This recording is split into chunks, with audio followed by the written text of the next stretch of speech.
నిన్న మీడియాతో కేటీఆర్ చిట్చాట్లో పార్టిసిపేట్ చేశారు. కాంగ్రెస్ పైన సంచలన వ్యాఖ్యలు చేశారు ఆయన. మాకు బీజేపీతోనే పోటీ, కాంగ్రెస్ది 3వ స్థానమే అంటూ కేటీఆర్ వ్యాఖ్యలు చేశారు. అధికారంలో ఉన్నటువంటి పార్టీ వచ్చే ఎన్నికల్లో 3వ స్థానానికి పడిపోబోతోంది, మేము బీజేపీతోనే పోటీ పడతామని చెప్పి కేటీఆర్ మాట్లాడుతున్నారు. వచ్చే ఎన్నికల్లో ఏ పార్టీతో కూడా పొత్తు పెట్టుకోం, మేమే అధికారంలోకి వస్తాం, ఒంటరి పోరాటమే మాకు కలిసి వచ్చింది, గత ఎన్నికల్లో ఓటమికి కారణాలను విశ్లేషించుకొని ఆత్మ పరిశీలన చేసుకున్నాం, లోపాలు సరిచేసుకుంటాం, మోదీ 12 ఏళ్ల పాలనలో దేశానికి ఒరిగిందేమీ లేదు అంటున్నారు కేటీఆర్. హైడ్రా ఒక బ్లాక్మెయిల్ సంస్థగా మారింది అన్నారు. ఇక వసూళ్లు తప్ప హైడ్రా ఏం చేయడం లేదు అని కూడా కేటీఆర్ సంచలన వ్యాఖ్యలు చేశారు. ఇక అధికారుల పార్టీ గతంలో కూడా అటు బీఆర్ఎస్ పార్టీ అధికారంలో ఉన్నప్పుడు, కాంగ్రెస్ పార్టీ ప్రతిపక్షంలో ఉన్నప్పుడు వాళ్ళకి కనీసం అసెంబ్లీలో ప్రతిపక్ష హోదా కూడా దక్కలేదు. ఎందుకంటే పార్టీలో ఉన్నటువంటి ఎమ్మెల్యే మొత్తం కూడా ఒక్కొక్కరిగా బీఆర్ఎస్ పార్టీలో చేరిపోవడం, 12 మంది ఎమ్మెల్యేలంతా కూడా బీఆర్ఎస్ పార్టీలో తమ పార్టీని కంప్లీట్గా సిఎల్పీని విలీనం చేశామన్నట్టుగా అనౌన్స్ చేశారు. ఆ తర్వాత కూడా కాంగ్రెస్ పార్టీకి ఎటువంటి ఆప్షన్ లేదు, కాంగ్రెస్ పార్టీకి వాయిస్ లేదు, కాంగ్రెస్ పార్టీని వారు పట్టించుకోలేదు. కాంగ్రెస్ పార్టీది 3వ స్థానమే, మేము బీజేపీ పోటీ పడుతున్నామని చెప్పి బహిరంగంగానే కేసీఆర్ చెప్పుకొచ్చారు, కేటీఆర్ చెప్పుకొచ్చారు. కానీ చివరాకరణ ఎన్నికలు వచ్చేసరికల్లా బీజేపీ డమాల్లో పడిపోయి మళ్ళీ కాంగ్రెస్ పార్టీ లైమ్ లైట్లోకి వచ్చింది. కాంగ్రెస్ పార్టీ అధికారాన్ని చేజెక్కించుకుంది. మేమే పోటీ పడతామన్న పార్టీలను పక్కన పెట్టి 3వ స్థానంలో ఉన్న కాంగ్రెస్ పార్టీ అధికారంలోకి వచ్చింది. ఇప్పుడు మళ్ళీ కేటీఆర్ అప్పుడు అధికారంలో ఉంది కాంగ్రెస్, అధికారంలో ఉన్న పార్టీ 3వ స్థానానికి పరిమితం అవుతుంది, కేంద్రంలో అధికారంలో బీజేపీతోనే మా పోటీ, మేము బీజేపీ పోటీ పడతాం, ఎవరితో పొత్తు పెట్టుకోమని చెప్పి మాట్లాడుతూ హైడ్రా గురించి కూడా వ్యాఖ్యలు చేశారు. నిజంగానే కేటీఆర్ అంటున్నట్టుగా కాంగ్రెస్ పార్టీ వచ్చే ఎన్నికల్లో 3వ స్థానానికి పడిపోద్దని మీరు కూడా అనుకుంటున్నారా? కామెంట్ చేయండి. మా ప్రతినిధి మధు సిద్ధంగా ఉన్నారు ఫోన్ లైన్లో. మధు, సో కేటీఆర్ వ్యాఖ్యలు ఎలా చూడాలంటే ఆయన ఏ కోణంలో మాట్లాడుతున్నారు ఇది? సో గతంలో 3వ స్థానంలో ఉంటుందని చెప్పి ఆయన కేసీఆర్ కూడా మాట్లాడుకొచ్చారు అనేక సందర్భాల్లో.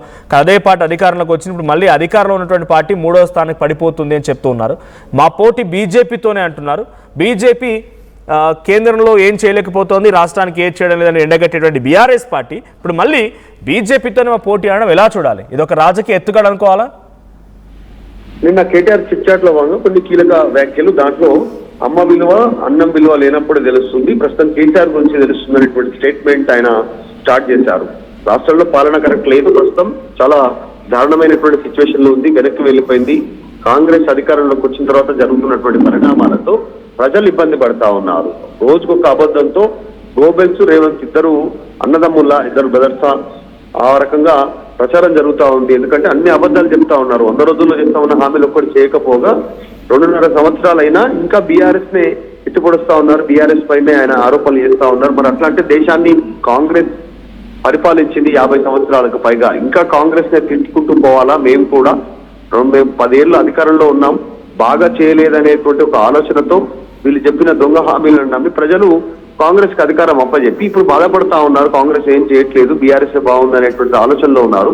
ఇంకా మమ్మల్ని తిడుతూ టైంపాస్ చేస్తా ఉన్నారు రేవంత్ రెడ్డి అనేటువంటి స్టేట్మెంట్ చేస్తూనే నరాంతక ముఠ హిట్లర్ ని ఆదర్శంగా తీసుకున్నారంటేనే అర్థం చేసుకోవచ్చు ఆయన పాలన ఎట్లా ఉంది అనేటువంటి స్టేట్మెంట్ చేస్తూ ఇరాన్, ఇరాక్ శిథిలాల లాగా తెలంగాణ ఉంది అంటూ ఒక కాంక్లేవ్ లో మాట్లాడుతున్నారంటే పక్క దేశంలో మొత్తం యుద్ధంతో బాంబులు పడుతూ చనిపోతూ శిథిలాలుగా మారుతుంటే దాన్ని తెలంగాణతో కంపేర్ చేస్తున్నారంటే ఎట్లాంటి మెంటాలిటీ అనేటువంటి స్టేట్మెంట్ చేశారు. ఖచ్చితంగా ఆయన కాంగ్రెస్ ని శిథిలాల కింద బొందబెట్టి పార్టీ లేకుండా ఒక 15 సంవత్సరాల తర్వాత కూడా మన కాంగ్రెస్ అంటే భయపడేలాగా, ఉలిక్కిపడేలాగా ప్రజలు చేసి పోతాడు, పార్టీ వదిలేనటువంటి స్టేట్మెంట్ చేశారు.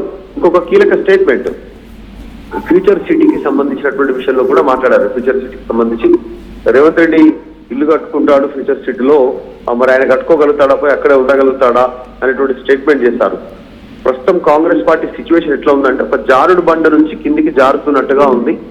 సో రోజు రోజుకు కిందికి జారుతూనే ఉంటుంది, మళ్ళీ పైకి వెళ్ళేటువంటి సిచ్యువేషన్ లేదు, ఆ పరిస్థితి ఉంది. డెవలప్ అయ్యే పరిస్థితి లేదు. కాంగ్రెస్ ఖచ్చితంగా వాళ్ళు రారు, 3వ స్థానానికి పరిమితమవుతుంది కాంగ్రెస్ పార్టీ, మళ్ళీ గెయిన్ అయ్యేటువంటి సిచ్యువేషనే లేదు అంటూ స్టేట్మెంట్ చేశారు. 100% ఇప్పుడు 2 చెరువులు మాత్రమే బాగు చేసి 100% ప్రచారం చేసుకుంటుంది హైడ్రా పేరిట రేవంత్ రెడ్డి. గతంలో 100 చెరువులకు పైగా హైదరాబాద్ లోనే బాగు చేసినటువంటి చరిత్ర బీఆర్ఎస్ ఉంది, ఎక్కడ ప్రచారం చేసుకోలేదు, మార్కెటింగ్ చేసుకోలేదు అంటూ స్టేట్మెంట్ చేశారు. 55 సంవత్సరాలు కాంగ్రెస్ పరిపాలించి దేశాన్ని ఎంత నాశనం చేసిందో ఈ 5 ఏళ్లు చాలు రాష్ట్రాన్ని అధోగతి పాల్గొనడానికి రేవంత్ రెడ్డి అంటూ స్టేట్మెంట్ చేశారు.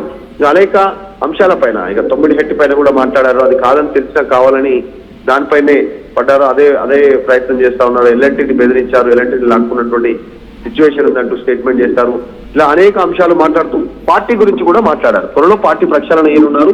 ముఖ్యంగా మనోజ్ నెక్స్ట్ వీక్ లో కేటీఆర్ కార్యకర్తలకు, నాయకులు, జిల్లా నాయకులకు అందరికి అందుబాటులో ఉండడానికి వారంలో 5 రోజులు పూర్తి స్థాయిలో బీఆర్ఎస్ భవన్ లో అందుబాటులో ఉండనున్నారు. ఆయన మధ్యాహ్నం ఉదయం నుంచి మధ్యాహ్నం 3 గంటలు 4 గంటల వరకు డైలీ వైజ్ గా అంటే మనం ఫెయిల్యూర్స్ ని మేము ఆల్రెడీ రెక్టిఫై చేసుకునేందుకు ప్రయత్నం చేస్తున్నాం, గమనించాం, వాటిని ఆత్మ పరిశీలన చేసుకున్నాం అని చెప్తున్నారు. అంటే మేము ఫెయిల్ అయ్యామని ఒప్పుకున్నారనుకోవాలి ఆయన. అంటే ప్రజలు మేము ఫెయిల్ అయ్యామని అనుకోనే కాంగ్రెస్ కి అధికారంలోకి ఇచ్చారు అనేటువంటి స్టేట్మెంట్ చేశారు ఆయన ఖచ్చితంగా. ఎందుకంటే ఓటమి చెందిన తర్వాత నైరాశ్యం ఉంటుంది. నైరాశ్యం నుంచి బయటికి రావడానికి ఆలోచన చేయాలి. మాకు కూడా కాస్త సమయం పట్టింది. ఎందుకంటే అంతా బాగు వేస్తాము అనుకున్నాం మేము.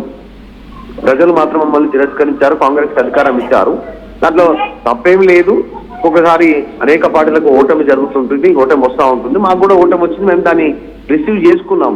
మేము బాగా చేయలేదని అనుకునే ప్రజలు కాంగ్రెస్ నమ్మి ఓటు వేశారు, కాంగ్రెస్ కి అధికారం ఇచ్చారు. కానీ కాంగ్రెస్ కి అధికారం ఇచ్చిన తర్వాత ప్రజలకు అర్థమవుతా ఉంది కాంగ్రెస్ కరెక్ట్ గా చేయట్లేదు, రేవంత్ రెడ్డి ఇంకా మాటలే చెప్తా ఉన్నాడు అనేటువంటి అర్థమవుతుంది అనేటువంటి స్టేట్మెంట్ చేశారు. సో అలా అనేక అంశాలపైన మాట్లాడారు. రేవంత్ రెడ్డి కట్టుకున్నటువంటి 200 కోట్లతో ఎంసీహెచ్ఆర్డీలో ఆయన భవనం నిర్మించుకున్నారు అనేటువంటి స్టేట్మెంట్ చేశారు. ఇంకా వచ్చేటువంటి ఎన్నికల్లో బీఆర్ఎస్ ఒంటరిగానే పోటీ చేస్తుంది, ఎవరితో పొత్తుండదు, అధికారంలోకి వస్తాము, కాంగ్రెస్ 3వ స్థానంలోకి వెళ్ళిపోతుంది, కాంగ్రెస్ పార్టీ అంటేనే ఒక కంపు పార్టీ అనేటువంటి స్టేట్మెంట్ చేశారు. Thank you Madhu. సో మొత్తంగా కేటీఆర్ చిట్చాట్లో సంచలన వ్యాఖ్యలు చేశారు. ఆయన మేము ఆత్మ పరిశీలన చేసుకున్నాం ఓటమికి, దాని తర్వాత మేము డెఫినెట్గా మళ్ళీ ముందుకు వస్తూ ఉన్నాం, అన్ని రకాలుగా మేము రెక్టిఫై చేసుకుంటూనే ఉన్నాం. మా పోటీ బీజేపీతో కానీ కాంగ్రెస్తో కాదు, కాంగ్రెస్ పార్టీ 3వ స్థానాన్ని పరిమితం అవుతుంది వచ్చే ఎన్నికలు అంటూ కేటీఆర్ మాట్లాడుకొచ్చారు. నిజంగానే కాంగ్రెస్ పార్టీ 3వ స్థానాన్ని పరిమితం అవుతుందా? కాంగ్రెస్ అధికారంలో ఉన్నటువంటి పార్టీని 3వ స్థానం నెట్టేసి బీజేపీ బీఆర్ఎస్లు పోటీ పడతాయా? మీ అభిప్రాయం ఏంటో కామెంట్ చేయండి. At the same time KTR త్వరలోనే పార్టీ నేతలకి సమయం ఇవ్వడానికి యాజ్ పర్ మా మధు చెప్తున్నట్టుగా వారానికి 5 రోజుల పాటుగా తెలంగాణ భవన్లోనే పార్టీ కార్యకర్తలకి, నాయకులకి సమయం ఇవ్వబోతున్నారు, వారు కేటాయించబోతున్నారు. ఒకనొక సందర్భంలో పార్టీ ఓడిపోయిన తర్వాత పలు నియోజకవర్గాల్లో మీటింగులు జరుపుతున్నప్పుడు కూడా కేటీఆర్ కానీ హరీష్ రావు గారు ఎదురైనటువంటి కొన్ని సందర్భాలు, మరికొంత మంత్రులకు ఎదురైనటువంటి అంశాలు ఏంటంటే బహిరంగంగానే బీఆర్ఎస్ పార్టీ నాయకులు మీరు సమయం ఇవ్వకపోవడం, మీరు పట్టించుకోకపోవడం మూలంగానే ఇదంతా జరిగిందని చెప్పి నిరసన కూడా వ్యక్తం చేశారు. అంతేందుకు మొన్న హరీష్ రావు ఒక పర్యటనలో ఉన్నారు. ఆయన సింగరేణికి సంబంధించిన పర్యటనలో ఒక వేదిక మీద ఆయన మాట్లాడుతూ ఉండగానే కింది నుంచి ఒక కార్యకర్త వచ్చి మీరంతా చేయడం మూలంగానే మేమంతా అబాస్ పాలయ్యామని చెప్పి ఆందోళన కూడా వ్యక్తం చేస్తూ ఆయన కూడా ఒక స్లోగన్ కూడా ఇవ్వడం జరిగింది.